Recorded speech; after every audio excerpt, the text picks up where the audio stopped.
इमाम अंबिया नूं मानने वालों अज वादा कर लो बंदा बंदे कोल मंगे जलील हुंदा है। बेनियाज कोल मंगो एक बार छड़ के लख वार मंग लाओ, अल्लाह आंदा मेरे दरबार चो कदी झिड़क भी नहीं वजेगी ते टैक्स भी कोई नहीं लगेगा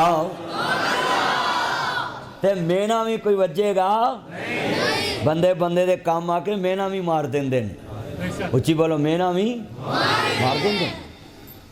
हुण जलसे दा टाइम लैके देना ये नेकी है कि नहीं?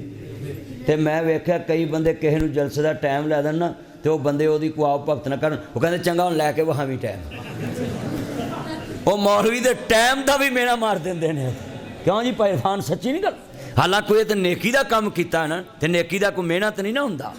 अज किन्ने बंदे वादा करदे कि कुरान कहता जेड़े वैलुल कुल्ली हुमाज़ातिल लुमाज़ा नीलाजी जामा मालम व अद्दादा, कुरान आंदा हलाकत है उन्हां लोकां वास्ते जेड़े ताने ते मेहने मारदे ने।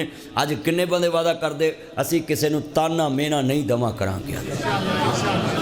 लो हाथ चुको ना चुको, अंदर सर्दी कोई नहीं हैगी, मैनूं पसीने आउंदा है ने। लै मेरे ते गल बन गई है ना, मैं इन्हां को वादा ले लिया।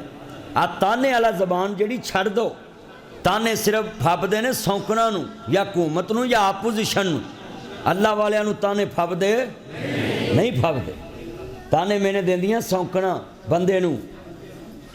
बोलो जिन्हां दियां दो उन्हां नूं इह गल समझ आउणी, एक गल नूं नहीं आ सकदी। अर्ज करना चाह रहा मैं अपनियां भैणां नूं कहांगा भरावां नूं ताने मेहने दे जिंदगी ना बसर करया कर।